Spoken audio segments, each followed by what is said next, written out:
नमस्कार मित्रांनो, जीएसआयटी सोल्युशन मध्ये आपले सर्वांचे स्वागत आहे. मित्रांनो, महाराष्ट्र अर्बन कोऑपरेटिव्ह बँकेमार्फत जीपी पारिसिक सहकारी बँक ही एक शासकीय बँक आहे आणि या बँकेसाठीची अतिशय जबरदस्त भरती जी आहे ती भरती पूर्ण महाराष्ट्रासाठी आलेली आहे.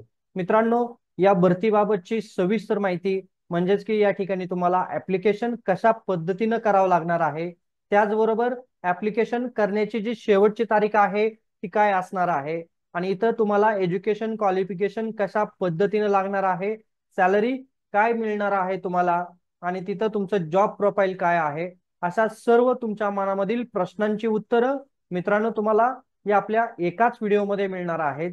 त्यासाठी व्हिडिओ विदाउट स्किप करता शेवटपर्यंत पाहायचा आहे, म्हणजे तुम्हाला या भरतीबाबतची सविस्तर माहिती आहे ती सविस्तर माहिती मिळून जाईल. बघा मित्रांनो, ही एक सहकारी बँक आहे की जीपी पारिसिक सहकारी बँक लिमिटेड ही आहे मुंबई या ठिकाणी, आणि याच्या वेगवेगळ्या ठिकाणी ब्रँचेस देखील आहेत. तर या ठिकाणी बघा, ज्युनियर ऑफिसर ट्रेनी ही पोस्ट आलेली आहे. लक्षात घ्या, पोस्ट कोणती आलेली आहे, ज्युनियर ऑफिसर ट्रेनी ही पोस्ट आलेली आहे. आणि त्याचे ऍप्लिकेशन जे आहेत ते मित्रांनो 14/2/2025 पासून ते 28/2/2025 पर्यंत तुम्हाला हे ऍप्लिकेशन या ठिकाणी करता येणार आहेत. आता त्याच्या ठिकाणी ऍप्लिकेशन कशा पद्धतीने करायचं आहे, तर बघा, तुम्हाला ही जी काही वेबसाईट देण्यात आलेली आहे मित्रांनो, या वेबसाईट वरती जायचं आहे आणि तुम्हाला तिथं ऑनलाईन ऍप्लिकेशन करायचं आहे. आता याची जी काय एक्झामची टेंटेटिव्ह डेट देण्यात आलेली आहे, बघा मित्रांनो, 23 मार्च 2025 रोजी या तुमच्या जागेसाठीची एक्झाम असणार आहे, आणि ती एक्झाम असणार आहे ऑफलाईन पद्धतीनं. आलं का लक्षात? त्या भरतीची एक्झाम कधी असणार आहे, तर 23 मार्च 2025 रोजी ऑफलाईन पद्धतीनं एक्झाम असणार आहे. आता इथं तुम्हाला मित्रांनो काय बेसिक सूचना देण्यात आलेल्या आहेत की तुम्ही ज्या वेळेला ऑनलाईन ऍप्लिकेशन भरणार आहे त्यावेळेला तुमचा मोबाईल नंबर, ईमेल आयडी अचूक टाकणं गरजेचं आहे. त्याचबरोबर तुम्ही त्या ठिकाणी जी काही माहिती देणार आहे ती माहिती देखील अधिकृत देणं गरजेचं आहे. हे इथं तुम्हाला बेसिक सूचना देण्यात आलेल्या आहेत. तर बघा, इथं जी काही ज्युनियर ऑफिसरची ट्रेनीची जी पोस्ट आहे त्याच्या एकूण जागा बघा किती आहेत, तर 70 जागा आहेत. जागा खूप चांगल्या या ठिकाणी देण्यात आलेल्या आहे मित्रांनो. 70 जागा या बँकेच्या भरल्या जाणार आहे. आणि जॉब लोकेशन तुमचं कुठं असणार आहे बघा, मुंबई, नवी मुंबई, रायगड, ठाणे, कोल्हापूर, नागपूर, इचलकरंजी, सांगली, नाशिक, बघा या सर्व ठिकाणी काय असणार आहे, जॉबचं लोकेशन असणार आहे. त्याचबरोबर बेळगाव आहे, निपाणी आहे, कर्नाटका स्टेट मधील देखील या ब्रँचेस मध्ये तुमचं जॉबचं लोकेशन असणार आहे. त्यामुळे मित्रांनो, ही महाराष्ट्र आणि महाराष्ट्राच्या बाहेरच्या देखील राज्यामध्ये बँक काम करत आहे. आता आपल्याला एज्युकेशन क्वालिफिकेशन बघायचं आहे की कशा पद्धतीने लागणार आहे. एज्युकेशन क्वालिफिकेशन बघायचं देण्यात आलेलं आहे.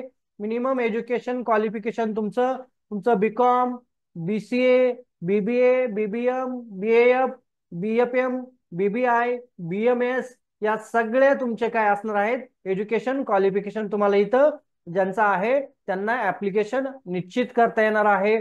इथं काय युनिव्हर्सिटी दिलेल्या आहेत, त्या युनिव्हर्सिटीच्या कॅटेगरीनुसार देखील तुम्हाला इथं मार्कांची ग्रेड कशी असली पाहिजे हे देखील देण्यात आलेलं आहे.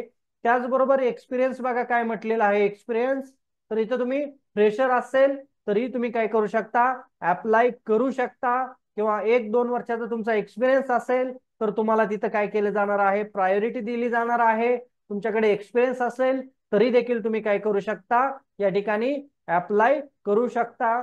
आता आपल्याला बघायचं आहे की एज लिमिट किती दिलेलं आहे, तर 18 ते 30 वर्ष इथं तुम्हाला एज लिमिट देण्यात आलेलं आहे. प्रेफरन्स बघा कोणाला दिला जाणार आहे, जे एमकॉम, आयटी, एमसीए, एमबीए असणार आहेत त्यांना काय केलं जाणार आहे, इथं प्रेफरन्स दिला जाणार आहे. त्याचबरोबर जर तुमच्याकडे 1 किंवा 2 वर्षाचा एक्सपिरियन्स असेल क्रेडिट सोसायटीचा किंवा बँकेचा तरी देखील तुम्हाला इथं प्रेफरन्स दिला जाणार आहे.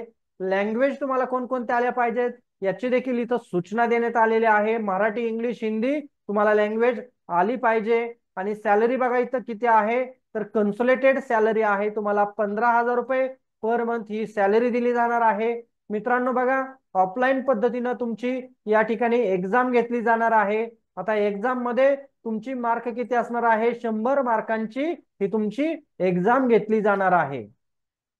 त्याच्यानंतर तुम्हाला डॉक्युमेंट व्हेरिफिकेशन असणार आहे आणि इंटरव्ह्यू देखील 25 मार्काची यासाठी असणार आहे. त्याच्यानंतर तुमचं फायनल मेरिट लिस्ट लागणार आहे. परीक्षा बघा 23 मार्चलाच होणार आहे आणि त्याचं जे काही तुमचं एक्झाम सेंटर असेल ते तुम्हाला वेबसाईट वरती डिक्लेअर केलं जाणार आहे. सगळ्यात महत्वाचं म्हणजे आपल्याला इथं बघा या परीक्षेसाठी पेमेंट किती करावं लागणार आहे. परीक्षा फी किती आहे तर 950 रुपये प्लस जीएसटी 1121 रुपये ही नॉन रिफंडेबल परीक्षा फी असणार आहे आणि ही परीक्षा फी देखील तुम्हाला ऑनलाईन पद्धतीनं भरायची आहे. आलं का लक्षात? बघा परीक्षा फी देखील इथं तुम्हाला दिलेली आहे. आता सगळ्यात महत्वाचं तुम्हाला सिलेबस बघायचा राहिला आपला. या ठिकाणी सिलेबस काय असणार आहे, परीक्षेसाठीचा सिलेबस बघूया आपण. या ठिकाणी काय असणार आहे तर बघा इथं सिलेबस दिलेला आहे. मल्टिपल चॉईस क्वेश्चन असणार आहेत. त्याच्यामध्ये तुम्हाला इंग्लिशचं ग्रामर आहे, कॉम्प्युटर आहे, कॉपरेटिव्ह अवेअरनेस आहे, रिझनिंग टॅलेंट आहे, बँकिंग अँड जनरल नॉलेजचे प्रश्न तुम्हाला इथं विचारले जाणार आहेत. मित्रांनो अशा ज्या काही कॉपरेटिव्ह बँकांची जी परीक्षा होती त्या परीक्षेची फ्री ऑफ कॉस्ट मध्ये तयारी आपल्या चॅनलच्या माध्यमातून करून घेतली जाते. त्यासाठी काय करायचं आहे मित्रांनो, तुम्ही अजूनपर्यंत जर आपल्या चॅनलला सबस्क्राईब केलं नसेल तर प्लीज आपल्या चॅनलला सबस्क्राईब करा, लाईक करा आणि सगळ्यात महत्वाचं म्हणजे बेल आयकॉनचं बटन क्लिक करा. म्हणजे असेच माहितीपूर्ण नवनवीन व्हिडिओ सर्वात अगोदर तुमच्यापर्यंत येऊन जातील. तर मित्रांनो तुम्हाला याबाबत काही शंका असल्यास तुम्ही मला कमेंट बॉक्समध्ये कमेंट करू शकता. तर मित्रांनो भेटूया अशाच नव्या माहिती बरोबर. जय हिंद, जय महाराष्ट्र.